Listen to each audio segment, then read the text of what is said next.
lumilipad na pwesto, no? Yung iba nandito sa kinatatayuan ko.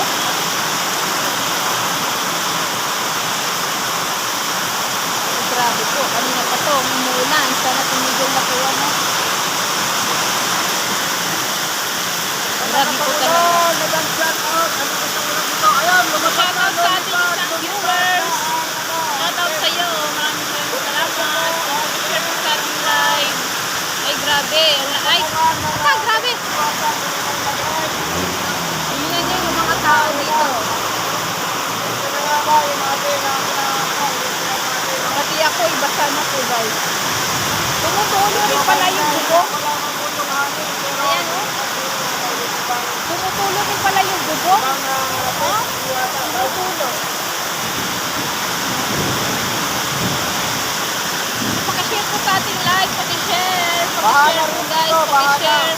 Mukhang pag ito'y tuloy-tuloy yung pag-ulan, talagang siguro babaha. Kasi tingnan nyo naman guys, oh. Nagbabaha na siya dyan.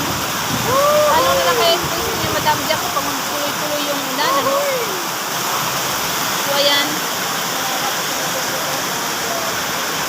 Grabe yung mga tao doon. Pero, yuhoy! Andun yung mga ano ko, mga kasamahan ko doon.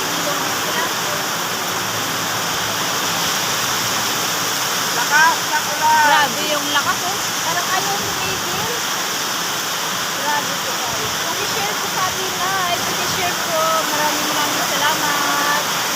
Nandito po tayo kay Madam Diwata sa kanyang gusto, sa kanyang parisan, sa Pasay. At abangan niyo po daw yung kanyang pangalawang branch sa Quezon City. At hindi pa niya binibigay yung kanyang exact address, ano? Saka siya, malalaman natin sa kanya mismo kung saan location sa Quezon City yung kanyang pangalawang branch sa Quezon City. Ayan, tulog na tayo. So, ayan.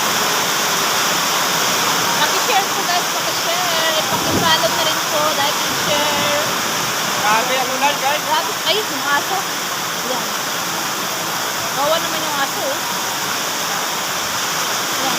Naliligo din sila, oh. Naliligo. Ayan, may ahari. Ayan. Ayan. So, ayan. Pakishare po, guys. First time po talaga umulan dito kay Madam Diwata, no? Mukhang pagtuloy-tuloy pa yung, ano, pagtuloy-tuloy siguro yung ulan talagang babaha yata. Kasi tingnan nyo, konti pa lang yan, pero ang nagtutubig na, oh. Yung mga tao po sa ano, kumakain, naglipatan na po sila. Pero mukhang yun naman lumalabas si Madam. Nandiyan na siya sa kanyang, ano, sa bahay niya, mali, office, ano, house niya na. So, ayan. Anthony! Kulog po dito, guys. Pares ba? Ha ha ha! Yan, ha? Grabe po. John Corner! May ganap shout out po! Basa na rin ako. Kasi Salamat po! yung sinisilungan namin dito, ano, may butas din. Yan.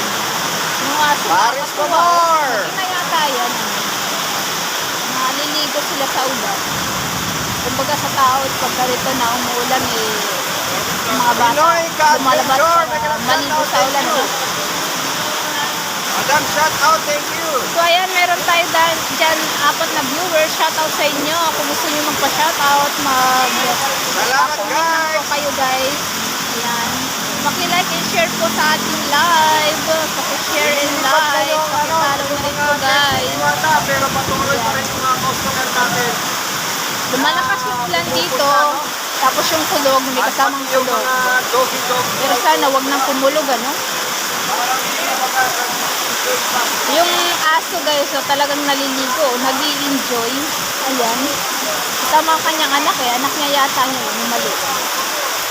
So ayan. So nag-i-enjoy din sa ulan ng ating mga alaga. Ayun, masarap ang sabaw, guys. So ano na ako dito, nababasa na rin kasi ano, tumutulo yung bubong dito banda sa kinatatayuan ko. Daming mga tao dito guys. Kaya tumigil na siya kasi ano yan, pang uwi ako ano, wala akong dalang payong. Ayan. Ay, grabe po ano. Paki-share, paki-like and share. Hello kay Ma'am, Dor Di Jesus Ibanez. Pag tag-ulan, dapat ayusin na yung mga tulda para silungan ng mga kumakain. Ay, opo. Ayusin niya ni Madam. Alam naman niya siguro yung mga ganyan. So, yan. Thank you so much sa yung concern. Maraming salamat po, Madam. Ayan. Pag-share po sa ating live. Pag-share and like and follow na rin po, guys. Maraming salamat. Shout out sa ating viewers. Ayan. So, first time po talaga umulang dito, no? At maraming salamat po pala sa pag-support nyo kay Madam Diwata, no?